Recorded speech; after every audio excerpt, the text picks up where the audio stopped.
Hello, sports fans. Your boy the One here tonight to give you a rundown of my Florida Gator football review and the top 25, how teams fared in the top 25 this week. So we're gonna start off with the Florida Gators. As we all know, Florida comes into this game ranked number 25 in the country, taking on the number 3 Ole Miss Rebels. Ole Miss's team, who averaged 55 points a game, coming into this game with probably one of the best defenses in not just the AC but in the whole country. So how did it fare? And it's been speculation that Florida didn't know the status of quarterback Will Greer. They said he was been sick and 21 other players, so we didn't know how that was going to turn out to be. But getting down to the game time, Will Greer did show up. He did play the whole game, and we start off with Will Greer just having a tremendous first half. Will Greer goes off through the first half, throws for 4 TDs in the first half. Passes for 229 yards, passing 17 of 20, including a 77-yard touchdown pass to Brandon Powell. As they go into the halftime, up with the upset 25-0 at halftime on the Ole Miss Rebels. So Florida eventually wins the game 38-10 as Will Greer ends up missing only 5 completions, going 24 for 29 for 271 yards and 4 TDs. The defense forces 4 turnovers. They throw for their total yards of 352 yards to the offense, the most dominating game on both sides of the field for Florida Gators. As Chad Kelly forced them to 1 interception, 4 sacks, interception, 2 forced fumbles. Miguel Wayne becomes the first Florida Gator coach since Steve Spurrier in 1990 to start the season off 5-0 in his first season. Up next for the Gators is the Missouri Tigers. So Florida Gators jump into the number 11 in the top 25 latest poll from 25 to 11. So impressive win for Florida, looking good, as they in the driver's seat as, Georgia got upset. Well, we get into that later on, and another team that everybody thought was going to be impressive also got upset at Neyland Stadium. I'm talking about the Tennessee Volunteers, a lot of problems going on in that country, in that program, A lot of people pointing fingers at the coaches. They lost to the Arkansas Razorbacks. They're now 2-3. So Florida owns its own destiny in the SEC. Because we are an undefeated team in the conference. Everybody else has a conference loss. So we hold our own destiny. Up next, like I said, we got the 4-1 Missouri Tigers, and after that we have to go to Baton Rouge, take on the LSU Tigers. Then it's the Georgia Bulldogs to complete our tough run in the program and in the scheduling. So we have to see how things go for Florida goes. And, even though Tennessee might have lost, still can't count them out because they got Georgia this week. And, they looking to upset the Bulldogs and to revamp their program and hopefully to turn the season around to hopefully get a bowl game this year. So, that's going to be a big game for both teams as Georgia's just trying not to lose the second game of the season and putting them further behind on Florida.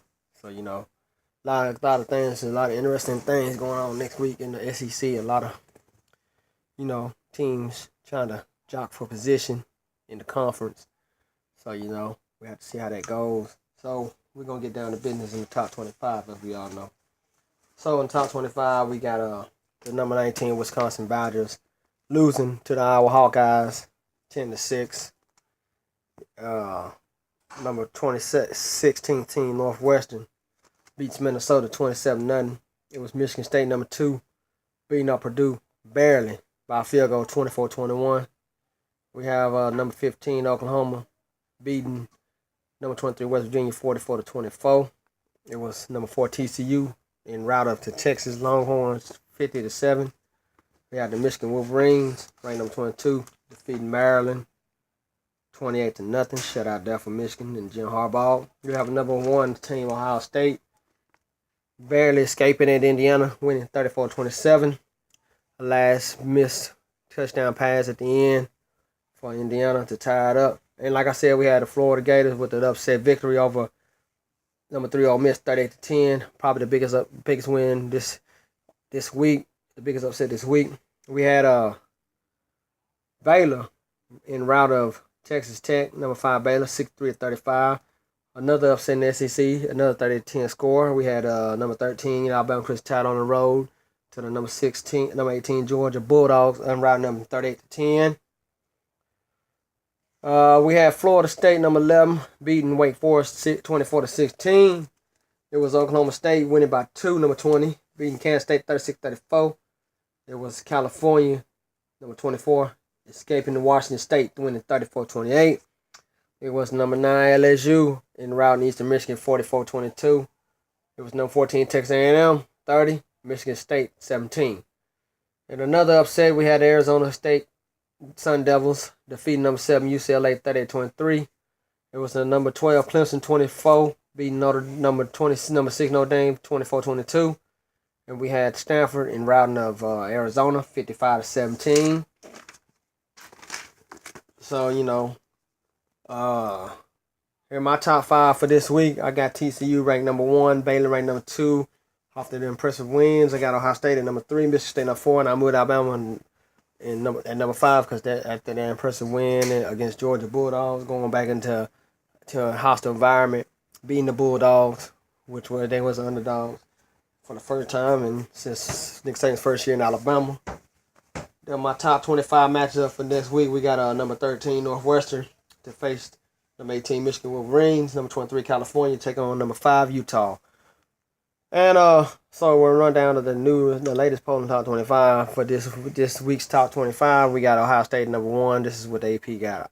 TCU ranked number 2, Baylor ranked number 3, Michigan State number 4, Utah number 5. We got Clemson number 6, LSU 7, Alabama 8, Texas A&M 9, Oklahoma 10. Florida Gators made a big jump, 14 spots to number 11. Florida State drops 1 after barely beating Wake Forest. They dropped to number 12. We got Northwestern 13. Ole Miss drops from number 3 to number 14. Notre Dame drops out top 10 to number 15. Then we got Stanford at 16, USC 17, Michigan 18. Georgia drops all the way from 6 to number 19. The UCLA Bruins at number 20. Oklahoma State 21. Iowa 22. California 23. Toledo jumps in the top 25 at a 4-0 record, 24. And Boise State 4-1. So, that's kind of like how things went this weekend in the college football. Each week is totally different. You never know. Teams, surprises. A lot of teams that upsets, teams that you didn't think for shit lost or lose. And so, it's getting pretty interesting. Like I said, Florida is coming to a season when expecting to be as they are now. A lot of analysts predicting to finish like bottom 3 of the SEC East, maybe the whole SEC. Nobody expecting to start off the way they started off. It's 3 games that a lot of people had them losing to. They don't want them. That's right. SEC Network. What you think about that? Saying Tennessee, Kentucky, and Ole Miss was gonna beat them. What you gotta say now? You better start getting with the program, baby. The Gators found their coach, I believe. He got these boys playing with heart, integrity, and intensity. They don't give up. That's one thing about this Florida Gator team. When Muschamp was there, that's like they didn't really play as they. Miguel ain't got these boys playing. He's not cutting them slack. All this throat slashing, he ain't playing that. So, I'm proud of the Florida Gators. I'm proud to see us back into dominating. Hopefully we can continue. I think if we can pull off this win against Missouri, beat LSU, then beat Georgia, we may very well be on our way to Georgia, to Atlanta, playing for the SEC championship. Who knows? SEC East is up for grabs now, but Florida Gators is in the driver's seat right now.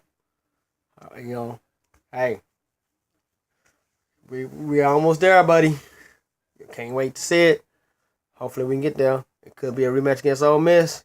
But then again, yesterday games, the 2 games yesterday could be a preview of the SEC championship game. You can see Florida and Ole Miss playing again in the SEC championship, or you can see Alabama and Georgia playing again in the SEC championship.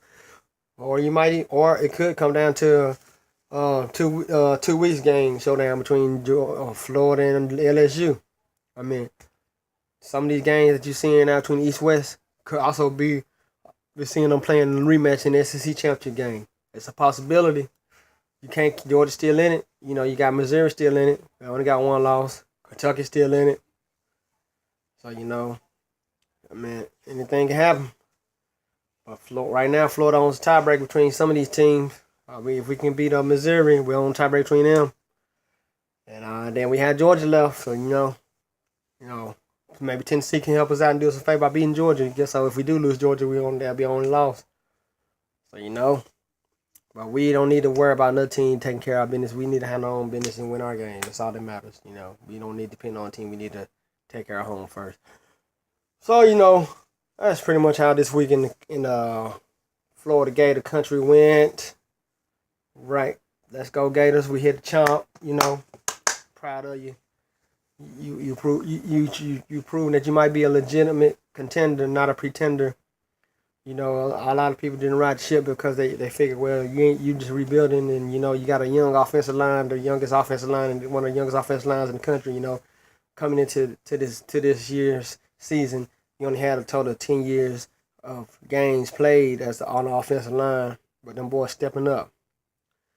Brandon Powell, can I say? Boy, that boy's a beast. Real grill. Persevere once again. What a season he's having, He didn't know he's gonna be the actual starter. But he's throwing up he's playing pretty good ball. Like I said, we headed to Missouri next week.